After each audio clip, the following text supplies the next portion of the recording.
believe it or not, actually, this obviously, as a reminder, is a very large department in our city. It's one of our largest departments. It's one of the most basic things that the city does for the community. And it actually, historically, can be quite controversial and difficult. Luckily, under our administration and our leadership out here, we've had very little challenges around solid waste, and that's a great thing. But Corona has actually brought some very significant challenges that we are going to have to deal with. And there were also some things even before that ironically have to do with very serious national and international trade issues around recycling that we've also had to deal with. And this has to do with the Chinese not buying our recycled materials anymore. And that has to do with like embargoes and all this stuff. But anyway, just letting you know, solid waste is not immune from national and international issues, and every city is facing that. But also something every city is facing is our own personal behavior when it comes to our own refuse practices in a city. And so what we often take for granted is the hard work and dedication and coordination and consistency of our trash pickup, even in tough times. And I do want to take a moment just to say thank you to all of the folks who work in solid waste and to the leadership for being able to continue seamless services throughout Corona, despite some very serious challenges, which we're going to talk about here today. And so again, from my perspective as mayor and Lawrence's as COO, we're grateful that we don't have a gazillion press conferences out here because this department is very well run. And it has a very good team up and down from blue collar frontline all the way up to the management office. But we got some challenges and we need to talk to the public and our employees about them, and that's what we're going to do today.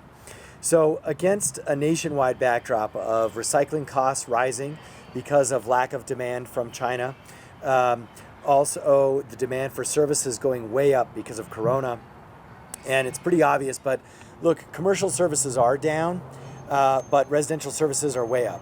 And because we're all cleaning our house and doing yard work and all of this stuff, the proportional shift is actually much higher. So in other words, the demand on residential is higher than the drop in demand for commercial by far. And so overall demand is way up. And I was just talking to James Lewis on the phone, who some of you might remember, and he was in line at one of our transfer stations for 45 minutes, 8 o'clock this morning, because everyone is in line at our transfer stations. Like the entire city is going and emptying their trash out there. And I told him last Sunday I was doing the same thing. So it's now kind of a Corona ritual for many of us to take a trip out to one of our many facilities and pay that very low fee to take our trash out. But this problem we don't think is going to go away in the short term, and so we need to start planning for it. And it's starting to hit the bottom line. Now, as a reminder, solid waste is an enterprise fund, which is great. The fees that we charge folks pay for all of the services that you get. And basically every year it does a good job of balancing the books. But it's going to be a challenge this year.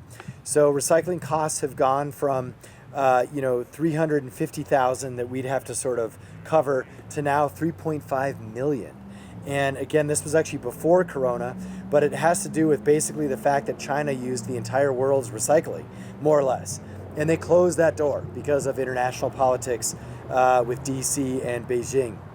Now, this has resulted in a huge increase in recycling costs, but we don't want to abandon recycling. So we're going to keep doing it, but it means it's going to cost more. And so residential pickups have increased 22%, and commercial pickups have decreased 86%. And that we make a lot of money on commercial, more than we do on residential. So that's also challenging our revenue streams. So with these challenges, we have some short-term things that our director, Matt Whalen, is going to speak to. And they've kind of helped us weather the storm. And as we go into the budget process, we're going to kind of figure out what to do. But let me say that we're very fortunate, again, to have a leadership team that's here at Solid Waste. And also, as our director, Matt grew up, his family was in the solid waste business in Las Cruces, so he's no stranger, but also was an accountant, is a CPA still, CPA, pretty cool, good in times of budget, and worked in Parks and Rec and other departments, so he's the right man for these times. So with that, Director Matt Whalen.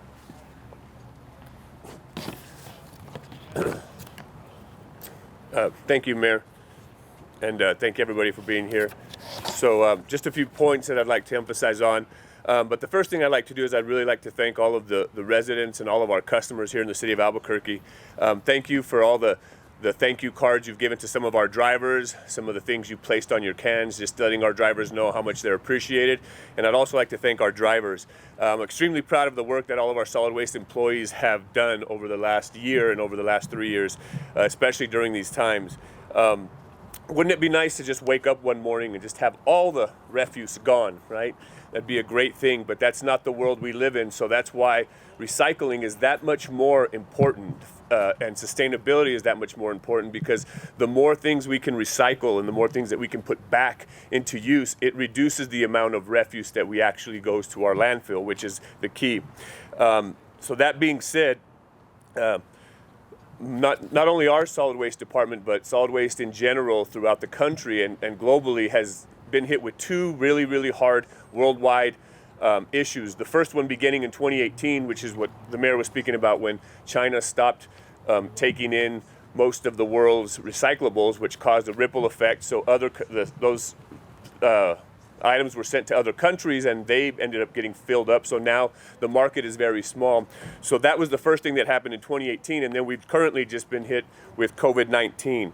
So those are two issues that the Solid Waste Management Department has had to navigate through since 2018 and 2019. And here at the Solid Waste Management Department, we do a lot more than just refuse pickup and recycling. We do commercial, we do residential, but we also operate 3 convenience centers throughout the city. We operate the landfill, we do the medians, we do graffiti cleanup. We also do other clean city programs like illegal dumping cleanup, large item pickup, and abandoned board ups. We also do that whenever planning has an abandoned building that needs to be boarded up. We pick it up, and we also assist Parks and Rec and family community centers to do other cleanups throughout the parks when it comes to needles or other things like that. So, as an essential service, the department has continued to provide all services it's always provided. So even though we started to deal with the issue of recycling in 2018, and then we had this issue of COVID in 2019, we have not reduced the level of services at all. We have continued to provide the same level of service through both issues, through the recycling markets and through COVID-19. And as Mayor was saying, we have an uptick in all areas of our business. We've continued to provide that same level of service. When it comes to commercial decreases, because of the commercial decreases, we've decreased by about 550 pickups since COVID-19 started, which equates to about a $1.6 million decrease in revenue. Now, that decrease in revenue is something that we have to budget for and look for in the future. So with more people working from home and with more people staying at home, our residential refuse has gone up 13%. And that's about 80 tons compared to last year. So that's a lot of extra refuse in our daily pickups. Our recycling has gone up about 9%, which is about 14 tons when compared to last year. So just from the residential side, the uptick has been extremely enormous, and our drivers have done a great job of picking up all the extra refuse and handling all the extra recycling. Now, when you compare that to the commercial decrease, it's a different type of vehicle, because some people may say, why don't you just take the vehicles that were used for commercial and have them help residential? Well, it's two different types of vehicles, and it's two different types of service. So the decrease in commercial can't really be offset by the increase in residential. So a couple other increases that have happened. The average daily tons of recycling has gone up by 14. Residential large item pickups has gone up by 86%. Sorry. Oh, you're good. Just either cup your hand around it, or you can turn it off. Okay. Can I turn it off? Can you guys still hear me? Can you guys still hear me? I'm pretty loud. So our large item pickup has gone up by 86%, and scheduled large item pickup is basically when you have something that's too big for your residential cart, you can call 311 and schedule a large item pickup. They'll tell you where to put it, and we'll send somebody to pick it up. That's gone up by 86%, which equates to about 21 pickups per day. Scheduled large item pickups have gone up by about 12,000 stops when compared to last year. So in fiscal year 19, we were at 45,000. This year, fiscal year 20, we're at 57,000. The visits to our convenience centers, as the mayor was saying, a lot of people have to wait in line. That has gone up by about 68%.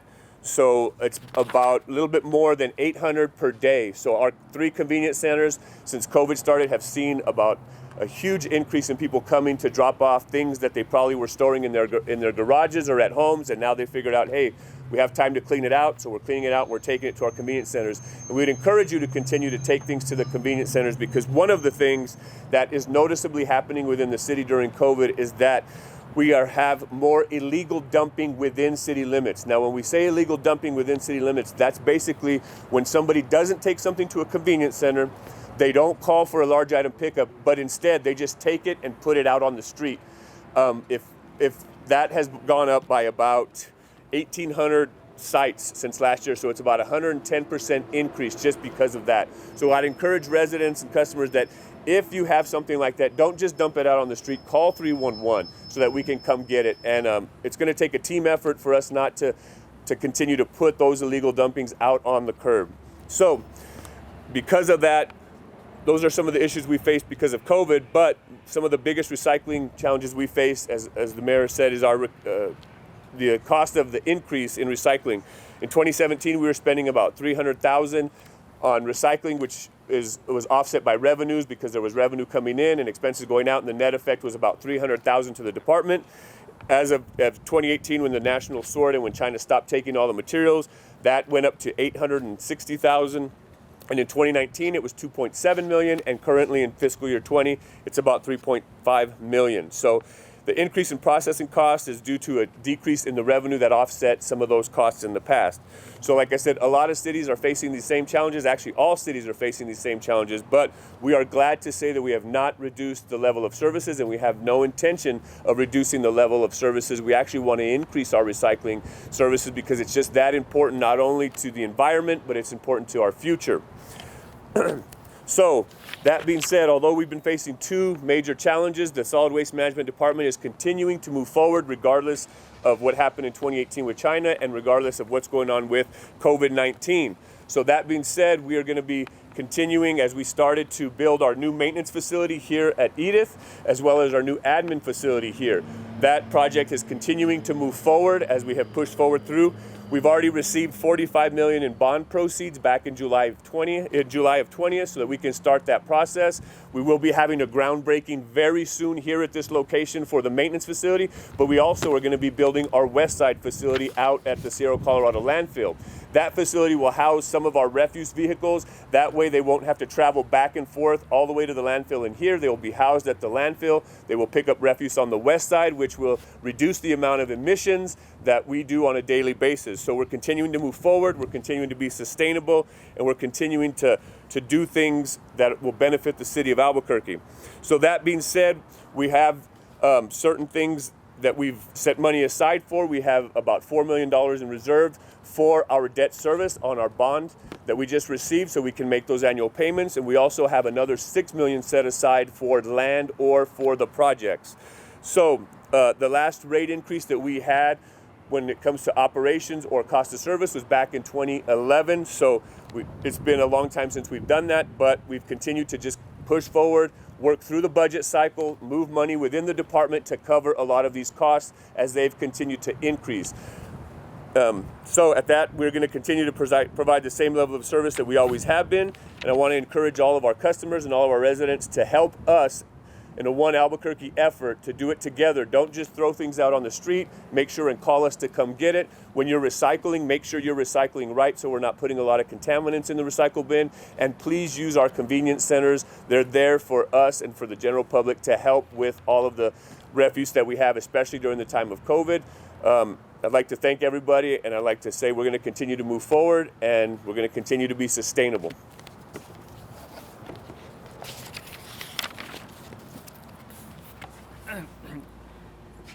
I'm Lawrence Rail. I'm the Chief Operations Officer for the city.